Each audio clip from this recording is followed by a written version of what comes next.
Assalamualaikum warahmatullahi wabarakatuh. Hai semua, selamat datang dan selamat mendengarkan di podcast Kelompok 9.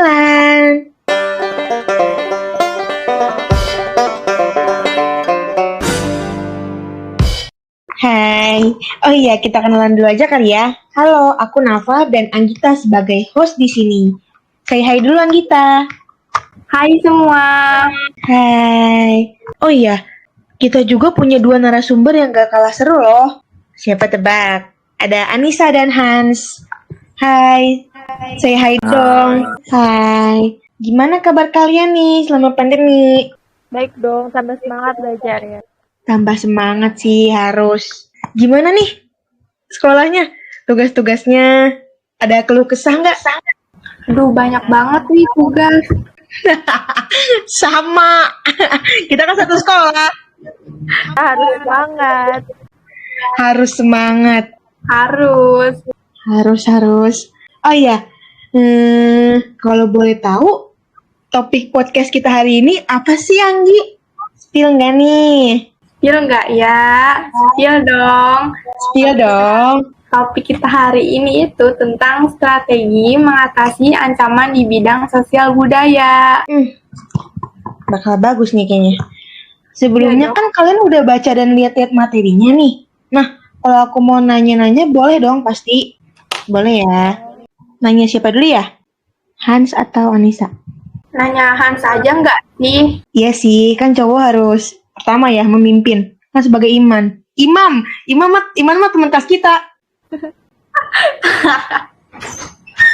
Pertanyaan pertama, menurut Hans, apa sih pengertian dari ancaman sosial budaya? Jadi, pengertian dari ancaman sosial budaya itu adalah kurangnya rasa tertarik seseorang terhadap budaya mereka sendiri dan malah lebih suka dengan budaya luar. Contohnya kayak orang Indonesia yang malah suka dengan budaya Jepang, budaya Korea, atau budaya negara-negara Eropa lainnya. Biasanya itu disebabkan karena kurangnya edukasi tentang negara mereka sendiri. Jadi malah lebih terobsesi dengan budaya luar. Oke, bagus sekali ya menjawabnya sambil nyindir gue. Soalnya gue suka K-pop gitu sih. Tapi jangan salah. Tetap dong harus melestarikan dan bangga sama budaya Indonesia. Harus. Mau nanya nih, Nisa suka K-pop atau anime yang budaya-budaya luar? Kalau gue sih K-pop ya. K-popers. Wah, suka boyband apa nih? BTS? Spill gak ya? Gue nge-stan NCT sih. Ganteng banget soalnya gila. Gila. NCT apa? CT127. Siapa nih? Taeyong. Semuanya dong. Kalau Anggita? Aku sih lebih suka anime ya. Gak apa-apa Anggita, bagus. Apa sih yang bikin kamu tertarik? Kadang tuh ceritanya tuh kayak seru gitu. Terus karakternya juga kayak cakep-cakep semua. Iya. Nisa, apa yang bikin tertarik suka sama NCT? Pertama karena ganteng sih ya, pasti ya. Good looking gak sih? Ya, tuh. Terus juga lagunya enak banget buat didengar buat chill-chill gitu. Ya, Hans, lo suka K-pop atau anime? Lebih suka Indonesia sih. Oh, kacau sih. Yang ini kacau sih. Indonesia banget. Dia cinta budaya banget ya. Bagus sih, harus dicontoh. Yaudah ya, kita lanjut ke pertanyaan kedua. Anggita. Nah, aku tahu pengertiannya nih. Sekarang mau nanya ke Nisa deh. Apa aja sih faktor yang memengaruhi ancaman di bidang sosial budaya? Boleh dong. Ancaman faktor di bidang sosial budaya itu ada dua, yaitu dari dalam dan dari luar. Kalau dari dalam ada 4, yaitu 1, kemiskinan, kebodohan, keterbelakangan, ketidakadilan. Sedangkan di luar ada pornografi, propaganda, obat-obatan terlarang, gaya hidup terlalu bebas. Apalagi di zaman kayak sekarang, kita tahu banget pengaruh sosial budaya di Indonesia yang disebabkan dari luar sangat berpengaruh banget di kehidupan sosial. Seperti yang terjadi pada anak muda sekarang, yang milenial katanya mah lebih suka budaya luar daripada budaya sendiri. Bener gak sih? Bener banget. Iya, ini bener banget. Apa Mungkin kebanyakan dari mereka biasanya pengaruh dari negara-negara barat. Tapi cewek-cewek ini kebanyakan Korea. Gue yakin banget.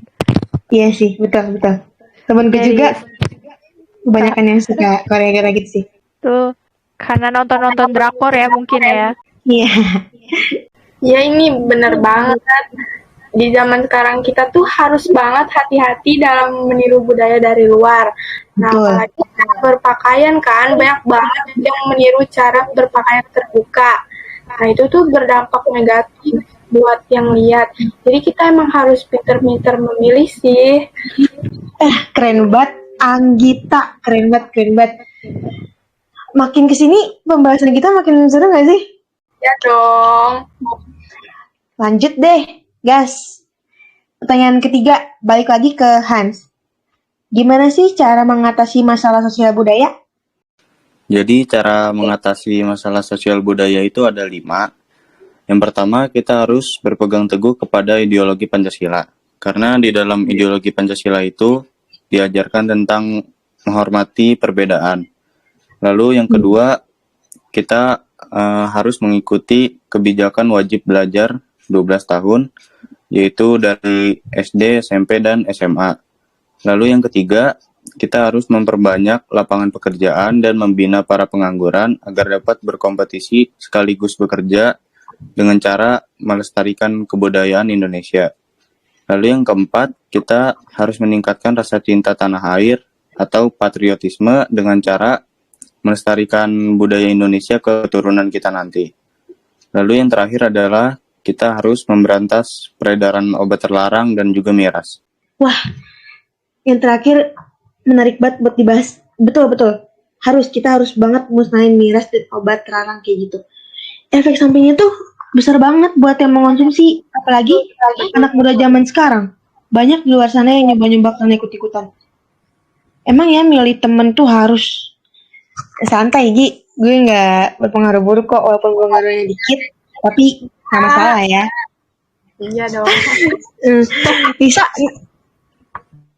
Nisa, di lingkungan lo banyak gak sih anak-anak remaja yang sekarang begajulan gayanya mabok-mabokan kayak gitu?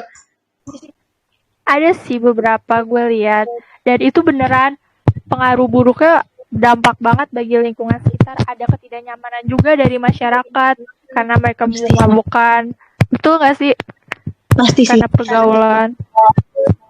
Itu Jadi benar-benar banyak harus yang dijaga banget. Jadi banyak yang mencontoh gitu ya anak-anak remajanya, jadi ikut-ikutan. Betul. Jadi banyak yang ikut-ikutan. Apa tuh mabok? Jadi ya biasaan deh. Kena deh Coba-coba deh. bebas tuh. Nyoba-nyoba. Awalnya coba-coba. Coba. Akhirnya ketagihan. Pokoknya kalian harus hati-hati banget dalam bergaul, dalam contoh pergaulan juga. Jangan sampai kalian Harus. ikut dampak negatif dari pergaulan yang kalian lihat itu.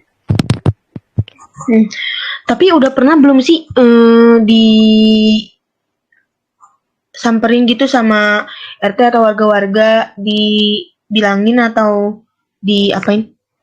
Kayaknya sih udah, tapi mereka masih bebel juga ya, namanya anak milenial. Iya. Keras Kalau di sini banget. nggak boleh, di sana dilakuin, pindah tempat. Kayak nggak ada pantangannya banget ya sih. Betul. Apalagi nih, Hans, dia cowok, mau nanya. Di lingkungan lo tuh ada nggak sih yang modelan suka gitu, anak-anak mabok gitu? Untungnya sih gak ada sih. Ya paling cuma kayak ngerokok gitu-gitu sih. Nggak sampai mabuk-mabuk. Enak banget tuh rumahnya, lingkungannya. Lo nggak ikutan ngerokok atau apa? Atau ngerokok? Jangan dijawab. Cuma memancing. Ntar ketahuan lagi. Privacy. Anggi, kita kan sekampung nih. Ada nggak sih yang kayak gitu di kampung kita? Ada sih, kayaknya tuh cuma beberapa aja. Bocah sono nggak sih? Iya sih. Bocah sono ya. Iya. Lo tahu bocah mana? Nggak tahu. Soalnya kita beda RT sih. Tapi di RT gue banyak banget Samping rumah gue banget, suka kayak gitu. Balik subuh terus berisik mengganggu orang. Kayak sampai-sampai tuh warga-warga di rumah gue tuh udah berusaha buat bilangin, cuma tuh begajulan apa diulangin lagi. Kalau enggak beda tempat nongkrongnya. Jadi kayak capek juga sih bilanginnya. Keras kepala gitu ya. Iya, kayak kamu Anggi. Enggak dong. Oh enggak, bagus. Disuruh mama harus mau ya beli telur. Mau, harus. Lanjut nih ke pertanyaan keempat. Oke, pertanyaan keempat. Nah, sekarang aku nih yang mau tanya ke Hans. Nanti kamu nanya ke Nisa ya. Oke. Hans, kenapa sih ancaman di bidang sosial budaya sangat rentan banget terjadi di Indonesia? Jadi ancaman sosial budaya itu sangat rentan terjadi di Indonesia karena Indonesia itu adalah negara yang memiliki kebudayaan yang sangat beragam. Jadi bisa menimbulkan rasa fanatik dengan budaya daerah mereka sendiri, tapi di sisi lain menimbulkan sifat benci terhadap budaya daerah lain. Ditambah lagi banyaknya perbedaan bahasa dan agama yang menimbulkan kesalahpahaman antar daerah. Bagus banget jawabannya. Ya, Walaupun kita beda-beda agama, suku, kita tuh harus menghargai itu penting banget sih. Toleransi lebih tepatnya. Penting banget. Kayak banyak gitu ujiannya. Satu agama aja kadang kalau lagi sholat, temennya sholat digodain, diledekin ya. Itu mah masih diwajarin sih. Terus si Anggi nih suka ngeledekin orang sholat. itu mah elu. Lah, jadi gua. Nisa, kamu punya gak sih temen yang beda agama? Masih punya lah ya? Punya dong. Terus apa yang kamu lakuin ke dia? Kalau dia mau beribadah, ada janjian main atau kamu mau beribadah, masih saling menghargai gak sih? Itu toleransi. Saling ngertiin aja jam-jam ibadah dia. Kita dia ibadah siang, berarti gue ngajak mainnya nggak boleh pas jam ibadah dia. Ya betul. Sekarang pertanyaan kelima. Mau nanya ke Nisa, apa aja bentuk-bentuk perubahan sosial budaya? Oke, bentuk-bentuk sosial budaya itu dibagi jadi dua, yaitu secara besar dan secara kecil. Sama-sama secara kecil dulu ya. Contohnya, terjadi perubahan kecil lebih sering terjadi pada unsur perubahan sosial yang tidak memiliki pengaruh yang begitu berdampak. Contohnya, masalah perubahan fashion, perubahan style, kayak yang tadi Anggi bilang di kalangan sekarang pasti banyak banget yang niru-niru style fashion dari luar, entah itu yang terlalu terbuka atau apa, pasti banyak banget.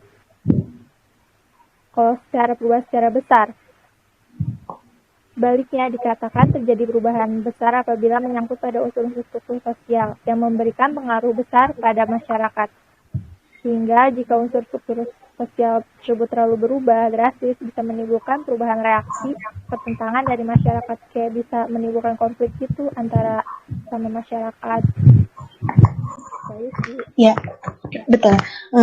Yang masalah perubahan fashion tuh kayak cewek-cewek suka K-pop, kayak dia ngikutin gaya-gaya Korean style gitu loh, niru-niru girl band yang pakaiannya bagus gitu.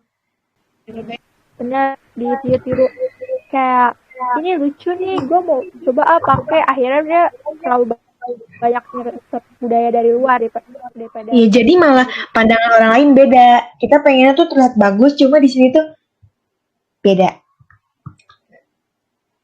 Anggi nih, si Anggi suka make pakaian yang Jepang gitu.